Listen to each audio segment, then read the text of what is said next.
Hey there, and welcome to another episode of Selling AI. Today, we're diving into the evolution of enterprise sales with someone who's seen it all.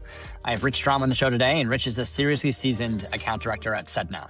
But here's what makes Rich's perspective so unique. He's been in B2B SaaS sales for over 15 years, cutting his teeth at companies like Bazaarvoice, Spreadfast, and Khoros, before landing at Sedna, where he's been absolutely crushing it in the maritime space for the past 3 years.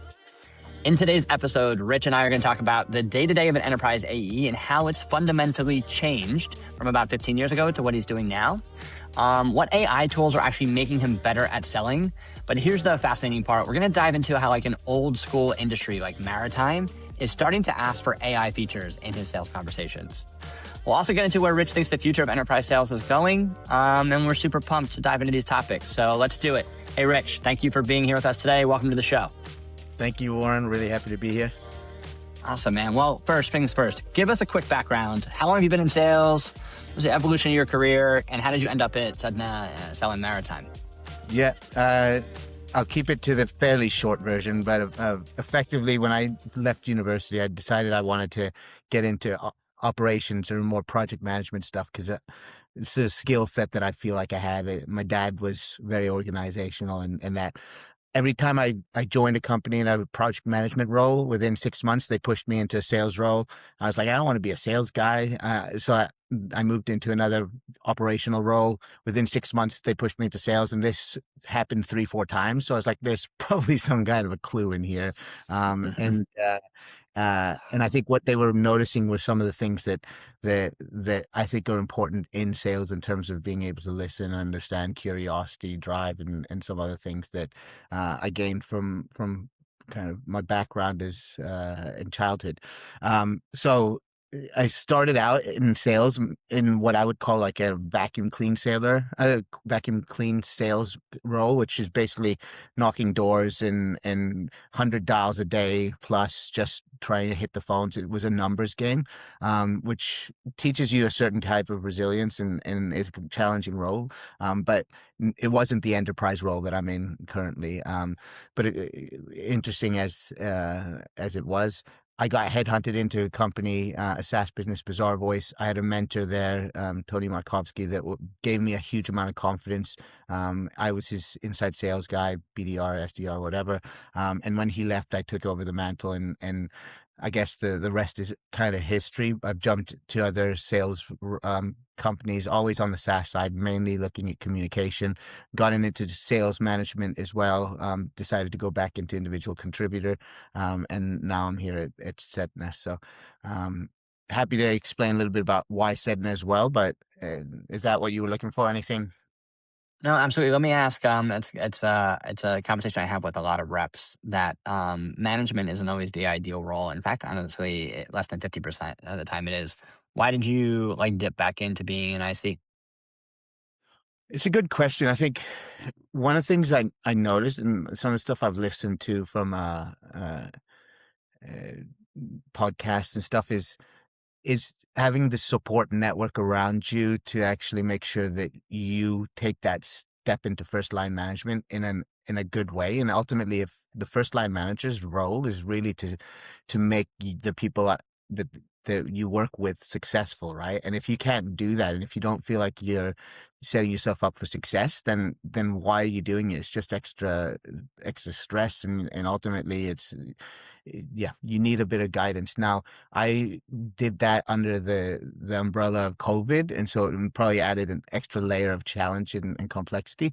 But what I realized was at that stage of my life as well, I had 2 young children, like, you're basically adding 5 dependents, right? And for me at that stage of my life, it wasn't the right thing because, again, I wouldn't be able to serve that team in the right way. If I had to choose between a choir recital for my daughter and having to jump on a call to help close somebody else's deal for ultimately in my own territory, like, that's a tough challenge to be in when you want to be able to go support your child, right? And I feel like you still have some of those challenges as an individual contributor, but you control that in a little bit more of your own place. And also, quite frankly, what I've realized after I moved back into individual contributor was while you're never ready to move into any position, I've learned so much being back into it that I am right now in a position where I would be 50 times better in a management position than I was before, and I've learned so much. So quite frankly, I don't think I had all the skill set and the frameworks that I wanted to, and I hadn't experienced that from observing lots of different leadership styles. So long answers your question, but I think it's a combination of where you're at in your life, what you want, the control that you want, and obviously, yeah, you can earn just as well, if not more, when you're sitting as an individual contributor. Well, that's great. Yeah, the earnings aspect to it is let's say when you're in early in your sales career, it just seems like management's a better earnings path. Not always the case. Actually, frequently a good to great sales rep is going to earn more than management will. But it's interesting to think about the flexibility, right? You obviously there's a little bit more control of your own territory. A good sales rep mostly gets left alone by management, right? So like that's you have some autonomy, and then on top of it, like you're absolutely right. When you have 6 to 8 sales reps and you're in like company strategic meetings and trainings and these types of things, there's a rigidity to your day that you don't necessarily have when you're working your territory. You close your deals, you work your territories, you do that in whatever hours makes most sense. So that's Yeah. an interesting. We should dive into like how you're better prepared. Do you think now to go back into management if you ever would a little bit later on? Yep. Cool. Let's dive into a little bit of your experience, though. You mentioned like door-to-door sales. I had some experiences there. I worked at UPS. I hated it, but you had to go out and basically follow FedEx trucks and like then hand them like flyers and say, "I want these 37 packages." So let's talk about then 2 stages. Then your door-to-door kind of sales days. Then the next stage where it was, let's say, inside sales. And what's the evolution to how you're selling now? And really, in particular, like how are you spending your day-to-day comparatively? Yeah. I mean, early days with just the door to door or just pick up the phone and call. It was literally here's a spreadsheet, here's a yellow pages, and go ahead and call because we were selling it IT support services to East London, with a slightly odd accent. Calling into a bunch of smaller sized businesses wasn't particularly attractive, and I've learned more swear words through that job than in any other setting. But I think it was much more of a just a slog, right? Like you had a set template of what you would say, or a kind of script, and then you would just see if you could open a door or two because you just caught somebody in the right situation. I think the tools weren't necessarily there. The tool was literally a phone and a laptop with an Excel sheet.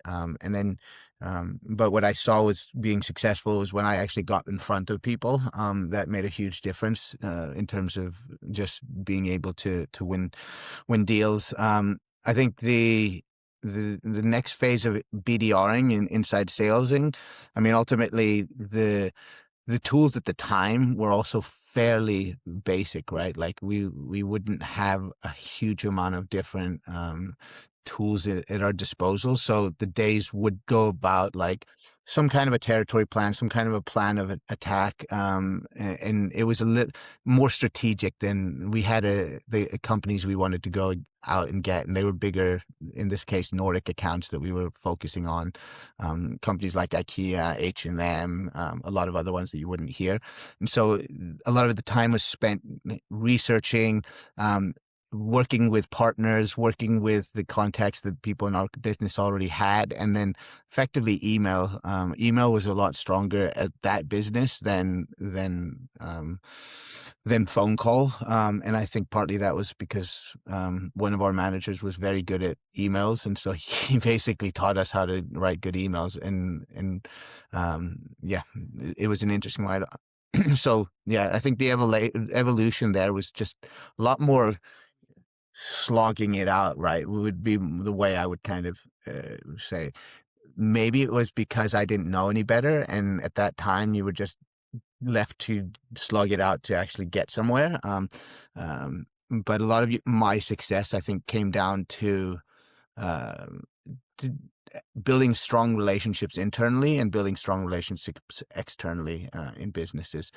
And so, if you fast forward to today, I think one of the biggest differences is there's so many more tools at your disposal to be able to manage it. And when you have pattern recognition because you've been in situations where you've sold to different people in different situations, you know which tools to use at the right time. You know that there's more access to tools, and I'm both a process guy and a tools guy. Like I love to be able to leverage this, those different opportunities, and so what it effectively does is it allows you to focus on the really important things because you can take your time away from some of the more labor intensive work that you're doing. And I think that's the biggest challenge I'm seeing, right? Like you're getting insights, you're getting information, you're being able to then funnel that in a more effective way with the experience that you've developed over time. So I don't know if you agree. Like, do you have a different perspective on it? No, so your experience is like drastically different than mine, right? So like I've always just run, let's say, a founder-led sales model. My introduction to, let's say, a traditional scale sales process was later in my sales journey. So I probably have a different perspective than you. And so, interesting enough, let's talk about tooling just for a moment. Then let's say this. Steve mentioned this a decent amount. So compare the tooling that you had, let's say, two years ago, right? Salesforce, Outreach, a couple of other layouts, right? Like those types of like platforms, right? That tooling compared to what you had 15 years ago, where I'd say it was like Salesforce, but like base Salesforce as it was 15 years ago. Do you feel like that the time you put into the tooling got you the return that you would have expected? Or do you feel like that the tooling didn't actually make it that much easier to sell? Was it a drag? Was it an accelerator? Or was it neutral along the way? I think I don't think it actually accelerated deals in any way or helped me in that. It was simply at that time some mechanisms to be able to control forecasts and to be able to control the deals and to manage effectively a sales process for an entire company and a post-sales process as well, obviously, and some other things. I don't, I'm trying to think back. It's one of those terrible things. The memory's completely shot, but like, I don't actually remember a lot of other tools like Sense or other things like that. I mean, even in outreach, we didn't have anything like that. Right. Salesloft at the time, and so it was very much just some basic ones. So it would be I wouldn't say a drag, but it wouldn't actually drive any major efficiency. If you look at it today, and it might just be that I've now been made aware of more tools or been allowed access to some of them. But there's a lot of actually very powerful tools with which you can manage your own sales process, your own life, your own processes much more effectively. And I think that um, yeah, I think 15 years, a long time, has that a lot has changed, and then even in the last 2 or 3 years, there's additional things that are coming. If I was thinking about it earlier, actually, it's funny because I think that evolution has always been taking place, right? If you think about how important is the mobile phone to a sales guy that didn't have a mobile phone before he had it. So he's not only sitting at his desk, right? Like how important is, for example, the internet, right? Where before you'd have to do a lot more of your work with the top of funnel stuff by having marketing send stuff through to people, and suddenly you've got this access to people being able to do a lot of research beforehand without that, right? And so all of this evolution is and we know that people are doing a lot more research before they get to us as salespeople. So the question then becomes, where's that productivity and where do we actually help drive efficiencies for them and using the tools that we have at our disposal? So yeah, I have a few particular ones that I think are really interesting, but they cross every kind of spectrum, really. Yeah, so I think there's an interesting play that's happened more recently. This is a common theme is that for a long time, so we've overtooled the sales process just in general.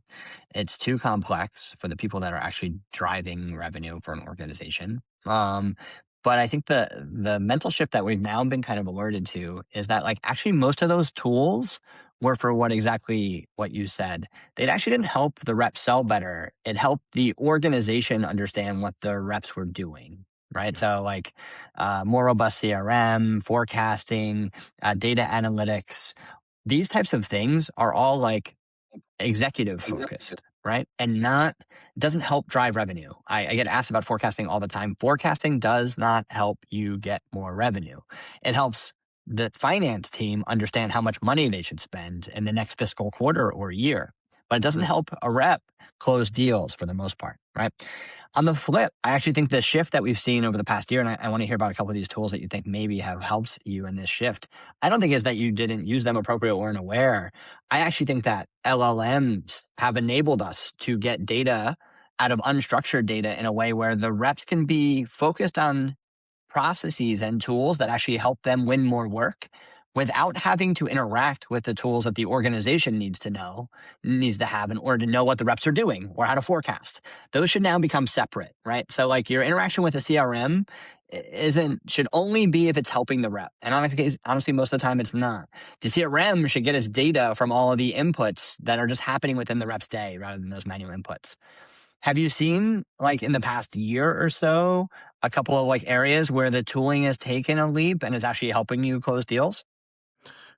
I definitely think so, but I completely agree that the power is when these tools are connected and they send the signals to whichever tool you're going to use as your source of truth for some of that. And I completely agree that some of the forecasting tools and all of those might be more for the the executives, the people that are managing the business, and it's important for them. But if it feeds into the other signals that we're using to be able to drive our business, our processes as enterprise reps, then that's only positive, right? So I think some of it, it really it's quite broad in terms of the types of tools, right? Some things like just the call recording and the ability to get the transcripts out and do very quick research on what's going on. Like it's completely true that even the best sales reps sit on a lot of calls and they don't actually hear the majority of what the actual customer is saying in the moment, right? Because they just don't have time to be able to do it and the brain doesn't function that way. So the ability to listen back and actually look into these things, or even just simply saying, hey, can you list all the questions that this customer was asking on a call? It gives you all of the intent of what's important to that customer. And that's not in a way to be able to manipulate them. It's in a way to be able to help them, because otherwise as sales rep, what you're doing is just kind of ultimately the worst sales reps are throwing spaghetti at the wall and hoping something sticks. But with these tools, be it a Gong, a Jiminy, a Kaya from Outreach, whatever these tools are, you're able to effectively understand what's going on with those transcripts. Then you feed them to AI, right? And so you're able to then take massive amounts of information, which would effectively otherwise be in notebooks and be a little bit more um, probably nuanced to what you think is important, but you might not have heard everything, and pick out the most important bits. Therefore, when you ask your CEO to jump on an executive call to brief them, you're not spending 3 hours trying to create that briefing doc. You'd spend 20 minutes, right? You've got AI to summarize all of it. You then use your own lens on it, read through it, change it, and like improve it, because it's never going to be perfect. Pick up the things that you did write in your notebook that were very important that AI might not have missed, but didn't understand the context or the kind of, oh, I see that person's eyes. This was important to them. It's not something that AI is going to pick up. So those things are all joined up, right? And now with those signals, you're able to send that through to various different forecasting systems and that. So that's definitely one area that I'm seeing is basically allowing you to spend a lot more time focused on helping the customer at the end of the day, or prospect, whichever. Great. Totally understand. Okay, let's pivot a little bit. Let's talk about the buyer's journey a bit. Right. So, like, first things first, just generally, have you seen a shift in buyer behavior over the past like 10, 15 years and how they want to evaluate a solution, how they want to make a buying decision, and how they want to execute a deal? Has there been a shift?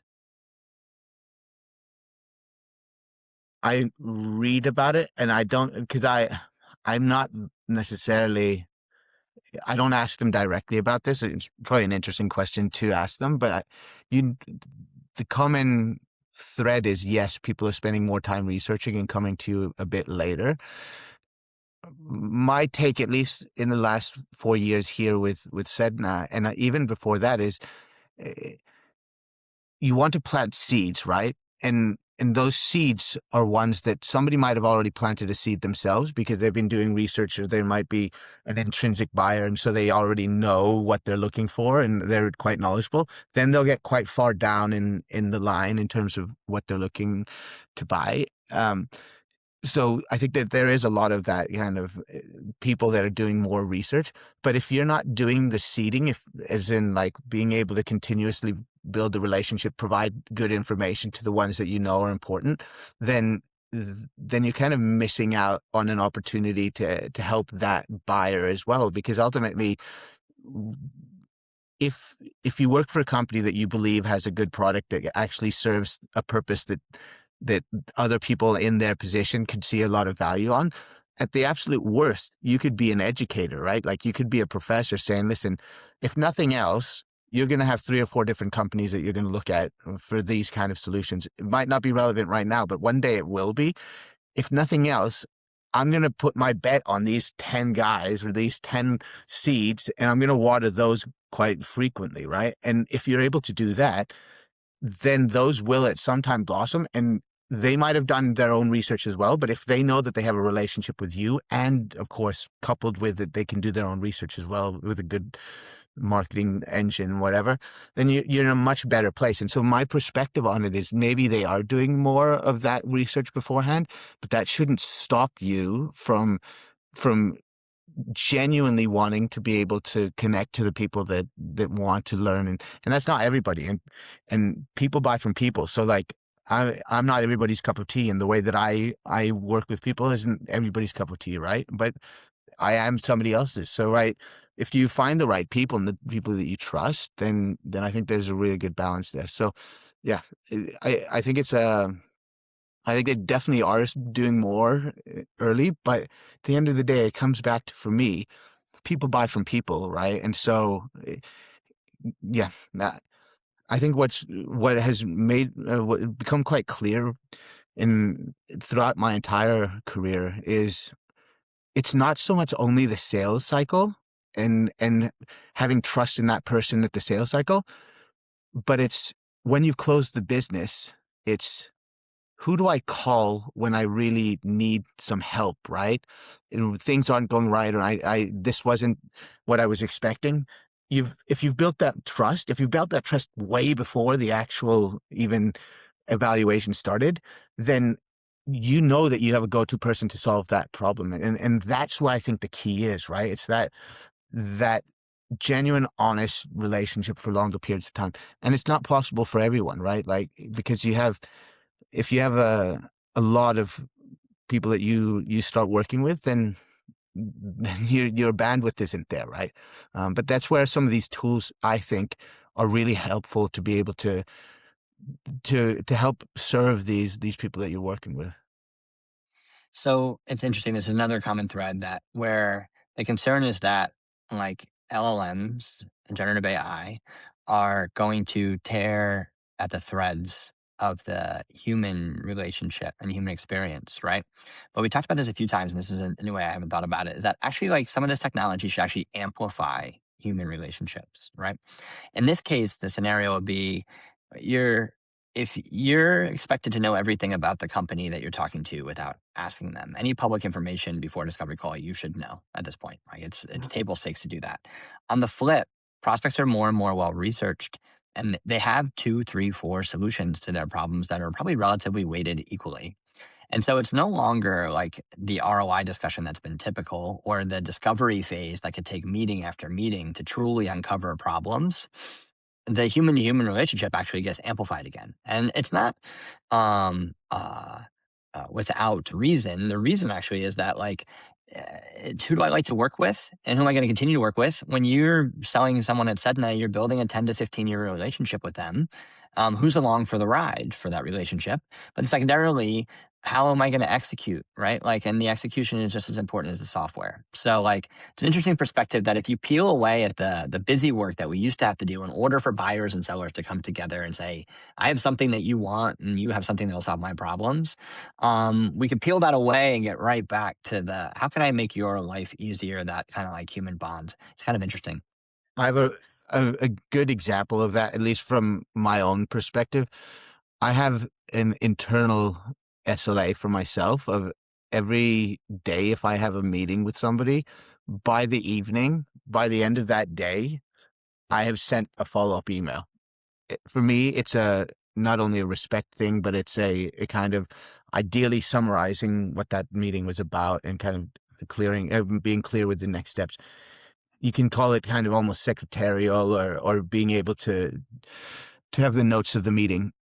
In the past, if I did that, and I think even when you and I worked together at the beginning of our time, like I would spend a lot of time doing that, but I wouldn't always have time to get all of the notes perfectly written, so they were maybe not as complete. So it might be the key summary points weren't there, or the key next steps I might have missed a few.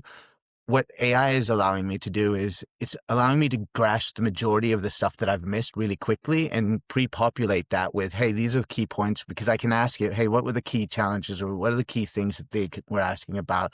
What are the key things that we decided we're going to do next? And so it's easier for me then to get that out. That is a really, really nice thing for the prospect to have, because it basically gives them a meeting notes of things that I believe I'm going to do better than another rep, right? And I don't know that for sure. And I like, I can ask that question post sales sometime, but I think that's a differentiator, right? And one of the, I was at a sales kickoff many years ago at Bazaar Voice. We had John Kaplan come in from Force Management, and he tells a story about a guy that walks up the hill, runs up the hill, right? And the question is like, he didn't want to do it anymore, but he came across one of his friends that was running with him. Is the question was like, who's doing this? And it's no one, right? And that's where you differentiate yourself. And so if you can use these tools to differentiate yourself by being able to provide value, that's the human element of being able to create a difference that helps somebody, right? And that, I think that's where I see the biggest value here. That's a good way to put it. That's a good way to put it. Cool. Okay, let's talk about some other, let's say, buyer journey item here. So currently, you're selling into maritime shipping. Maritime shipping, it can be a bit of an older school industry. It's 150 years old, just in general, right? So you have that aspect to it. Um, How are they starting to talk about AI and products? Are they begging for it? Are they asking how to do it? Are they lightly touching it? Are they skeptical? What's happening in the buyer journey for someone that like is a group of folks that may not be as like AI willing? I think it's probably the same as with most industries and people. That it very, very much varies, right? Like you get the groups of people that are super interested in what's going on, and some that are very, very forward thinking and have ideas of what's going to happen. There's some people that are like, hey, just tell me what I should know, and like using it as a buzzword. So I don't think it's any different than any other industry in that I've worked with in terms of the fads that come up and people are talking about. I'm not calling AI a fad. Let's just put it that way. But if you get my Yeah. kind of drift of like, Yeah. there's these big things. A lot of people. It comes up in pretty much all the sales processes. The question of like, what are you guys doing on an AI side? Show me the example, clear cut examples of it. And generally, when we show it, it's really interesting and cool.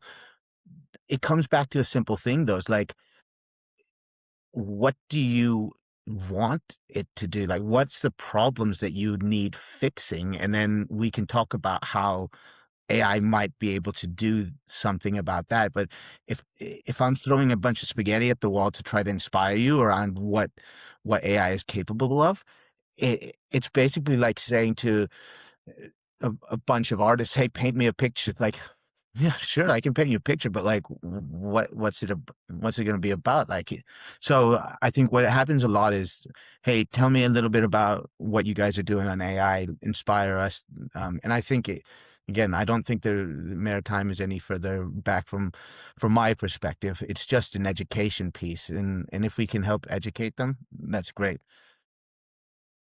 Totally agree. And it's like the technology itself is in the first time for a long time opening up some new frontiers, right? I can't imagine, wasn't around and I don't think you were, but when desktop computers at the office started to come out, right? Like, and you were uh, doing that, people were asking, like, hey, tell me what this desktop computer could do. What are you doing with desktop computers that you weren't doing before from a service standpoint, right? Like, I can't imagine this. So it's kind of a new problem and it does require some inspiration, but as salespeople, we've always kind of been trained not to do that. Inspiring with product is founder's job, early stage, right? But like a solution in search of a problem never works well in sales. So it's an interesting juxtaposition that we're in right now. Okay, let's dive in here. So I say fast forward 3 to 5 years. What do you think might be different? What do you think, let's say, generative AI might be doing better for sales reps like yourselves that it's not doing now? How do you think the role might evolve?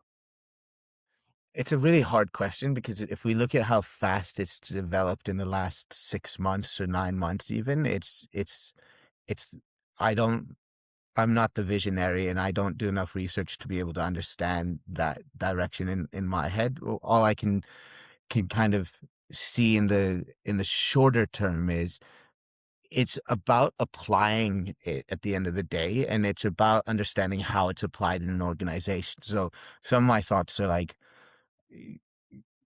how much is the individual rep going to be r- building these different agents and different ways of working? How much of that responsibility is going to fall onto the sales enablement team or other teams that might not even be there yet? And then it's about maybe learning the prompts and being able to do that in a much more effective way.